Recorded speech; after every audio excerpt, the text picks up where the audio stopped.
我的耐心是有限的，还不速速下载斗破苍穹怒火云岚提升斗气？从今以后，你是本王的。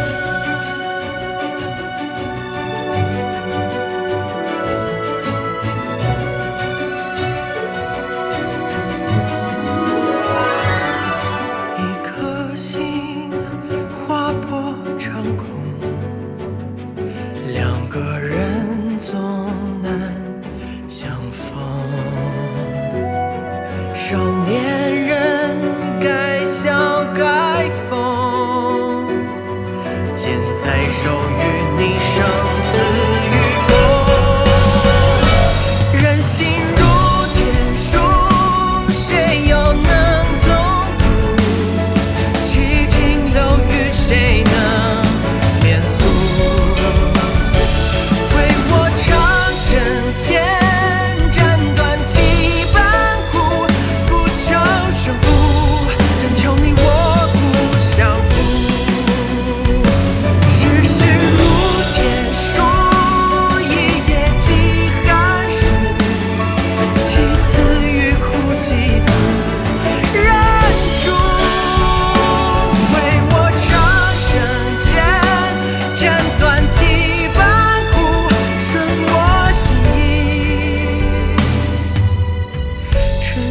秋冬哀乐喜怒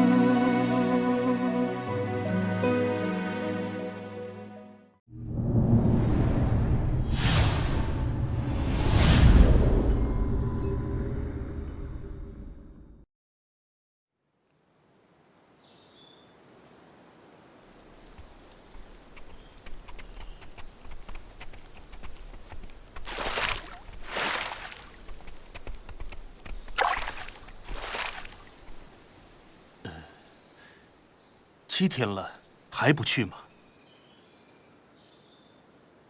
哎，我跟你说啊，昨天又有3个人过了赵秦碑，连庄焕宇、苏墨鱼这种杂鱼都过了，知道吗？祝贺他们。你，时间不等人呐。如果真解不出的话，那也就算了。气死我了！无论如何，切不可想迂了。我知道。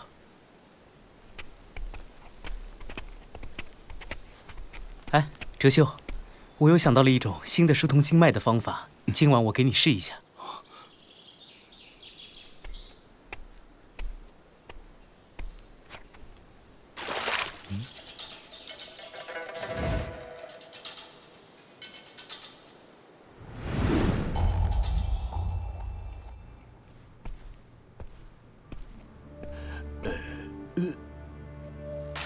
怎么，连你也沉不住气了？我确实有点看不懂，是我们把陈长生逼太急了，还是激进的心理战术得逞了？你呀，居然还不如一个孩子。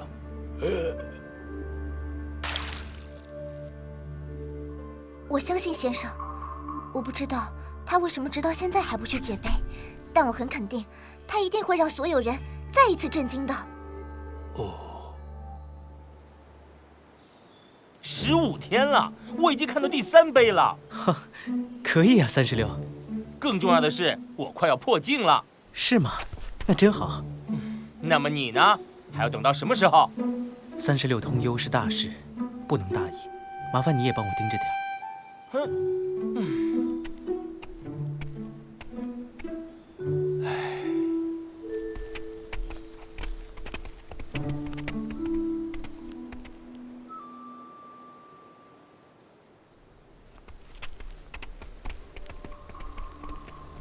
他到底是怎么了？又是哪个筋搭住了？我本来认为他的进展至少不在我之下，但是现在，如果是心境出了问题，那麻烦就大了。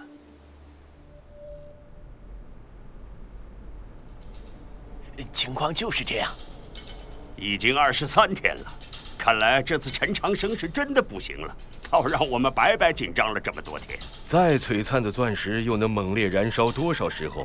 要知道他去年可是整整燃烧了1年，应该没问题了吧？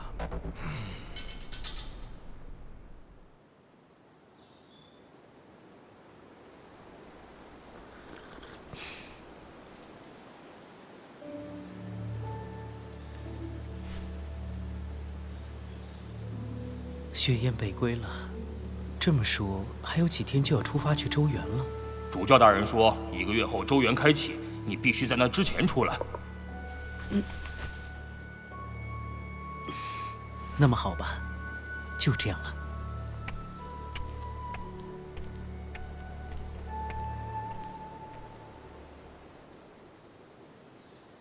啊？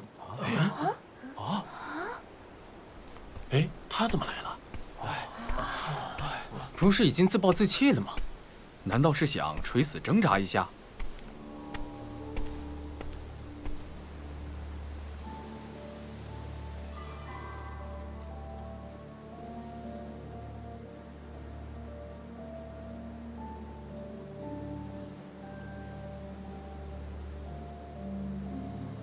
这是个家字啊！这是个江字，燕、赵、秋、从、光。哇！一江烟水照晴岚，两岸人家皆画檐。淡荷从一段秋光，卷香风10里珠帘。2000年前，道门之主从碑文中看出了这首诗，刻在了崖上。后世之人都以为内藏深意，所以穷尽心智上下求索。其实诗便是诗，观碑者只需要看到、懂得，根本不需要别的多余的想法。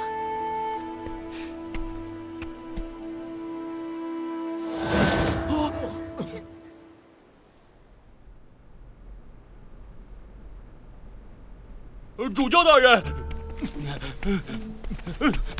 主教大人，陈长生他开始解碑文了啊！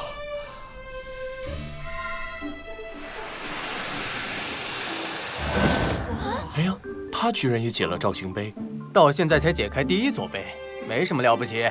对呀，还不如我们呢。呵呵。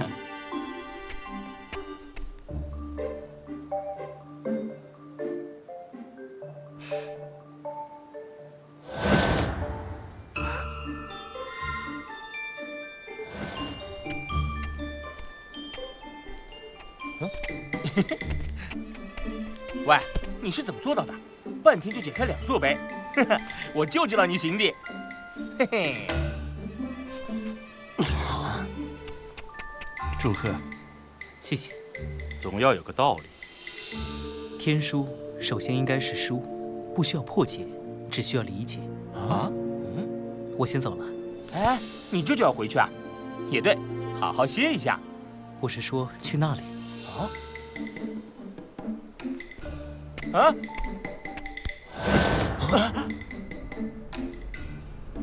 陈长生解了赵晴碑，哼，这时候才解了第1座碑，还能有什么前途？不是1座碑，是6座碑。他现在已经到引江碑了。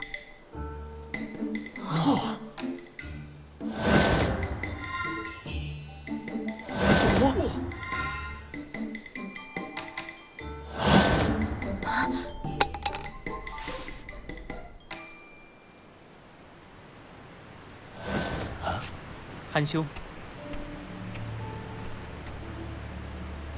原来如此，了不起。你也是，你的解碑速度至少能排进10年里的前3了。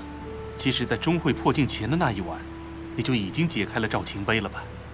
居然连我都瞒住了。并非故意要瞒着韩兄，只是那些人一直窥伺在侧。如果我太早解碑，他们肯定会另施伎俩。我倒无妨，但连累大家修行就不好了。你这些天一直都在草舍，难道碑文都已记在心里？我初来京都的时候，就已经看熟了天书碑的拓本，何况还有寻梅前辈的笔记，所以不是一定要坐在碑前。这些天我种地也并非只是在做戏，所谓道在自然，吃饭穿衣皆可休息，否则今天解碑也不会那么顺利。我第一次觉得，你若继续走下去，真有可能会成为邱师兄的对手。解碑方法还是有问题，只是时间来不及了，只能先走走看。先走走看。天书灵对很多观碑者来说，想要向前一步，都难如登天。如果让别人听见“先走走看”这4个字，除了羞恼，还能有什么情绪？我准备走了。看来你决定要去周原。先走走看。请。你说什么？陈长生连解了乾陵17碑，怎么可能？比王婆和嚣张当年都快得多，真是惊世骇俗。如果不是姓陈，我真要怀疑他是不是周毒夫的后代了。你说过他已经完蛋了，你说过的。我们都被他涮了。好小子，我都差点看走了眼。事到如今，已经顾不了国教那边了，再不下狠手彻底解决，也许就会不可收拾。修行1年至通幽，观碑半日尽已将，不愧教宗大人看中的孩子。京都各处都在这般谈论。同样是一日看尽乾陵碑，但周毒夫当年是真的参悟了，陈长生他还差得远。臣不是太懂。当年周毒夫漫步天书林，眼落碑文，步踏炉间，境界气息无时无刻不在变化。但陈长生看完乾陵碑，却依然还是通幽出境。哼，你说他是真悟了吗？娘娘人在深宫，对天书林中的情况却了如指掌，但半天就解了17座碑，也很了不起了，至少比我当年强多了。但你解碑时当即巨星成功，他呢？就算他把所有天书碑全部看懂，但境界没有任何增益，又有何用？我现在最想知道的是，他看到乾陵最后那座碑时会是什么反应？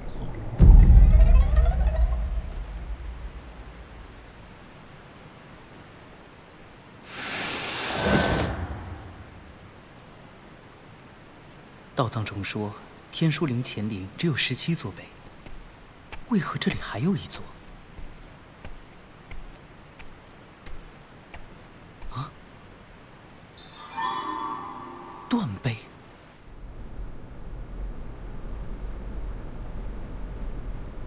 那娘娘您看，陈长生还有机会吗？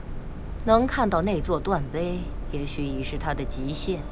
他太过沉稳，而且修的又是什么顺心意，年纪轻轻却波澜不惊，如此患得患失，哪像周毒夫当年灿烂如朝阳，气势狂飙，任何事拆天一脚，挖地3尺也要问个究竟。修道修的是心，性格决定命运，也决定修道者能够走多远。陈长生不行。当年天书碑一落地即生根，与大地最深处相连。究竟是何等可怕的力量，竟然能将这座石碑打断？如果是人，那人是谁？又是怎么做到的？打断的石碑又被他带去了哪里？这是一个警告吗？对我又意味着什么？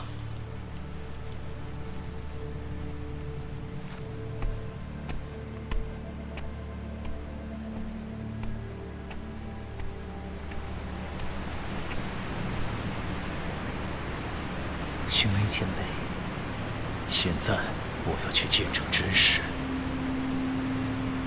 我走了那么久，那么远，也只是为了见证一个真实。寻梅前辈为此甚至不惜赌上性命，而我还能输掉什么？又在怕什么？既然要顺心意，既然意难平，那就不要气自己。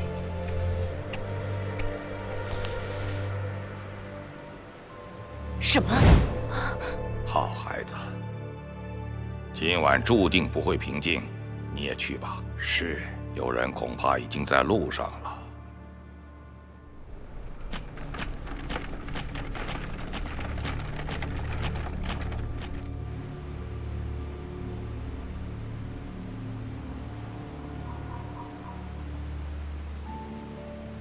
第18块碑虽然无迹可寻，但它既然也位于陵前，那么从前17块碑中，应该能推断出一些信息。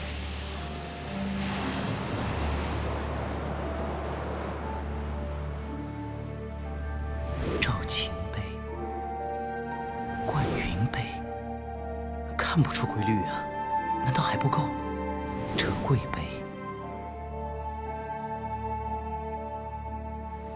颍江碑、积雨碑、东亭碑。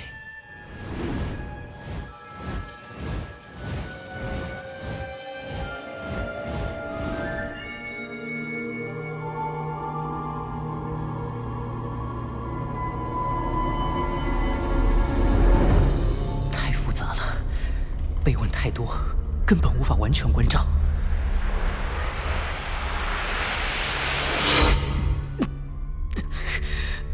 不好，神识瞬间耗损太过，识海震荡，再这样下去会走火入魔的。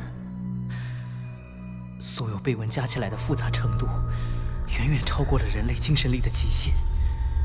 这是条死路，那么就到这里了吗？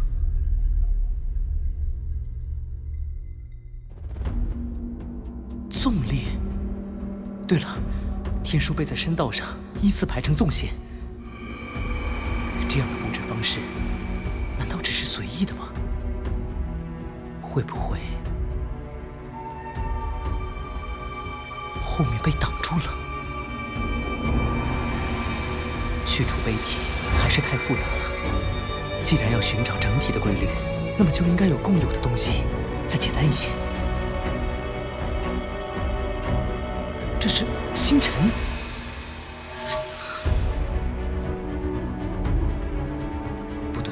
这些点的数量比真实的星辰要多得多，没道理用复杂的图案来表示一样东西。难道？没错，这些线条是星星移动的痕迹。线条的两端是星星最初和最终的位置。可是，天上的星辰绝大多数并不是流星，根本不会移动啊。除非……天上的星辰一直在移动，只是站在大地上的人看不到，所以位置是相对的，逆天改命是可能的。王前辈说没有命运，是的，根本没有确定的命运。我陈长生终于破解了自己的天书。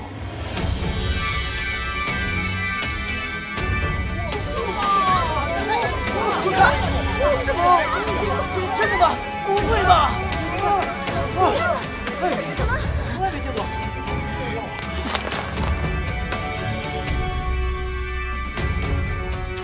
仿佛当年。哇！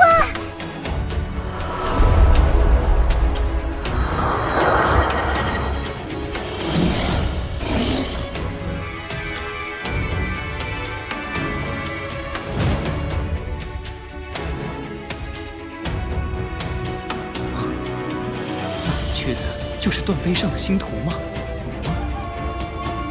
这是那块黑石。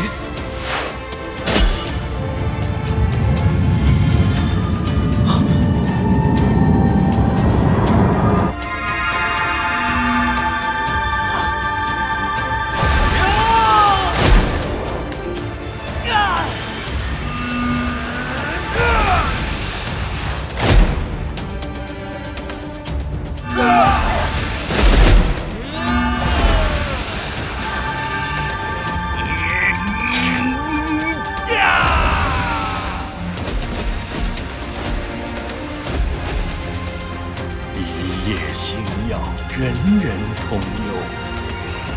我们回去。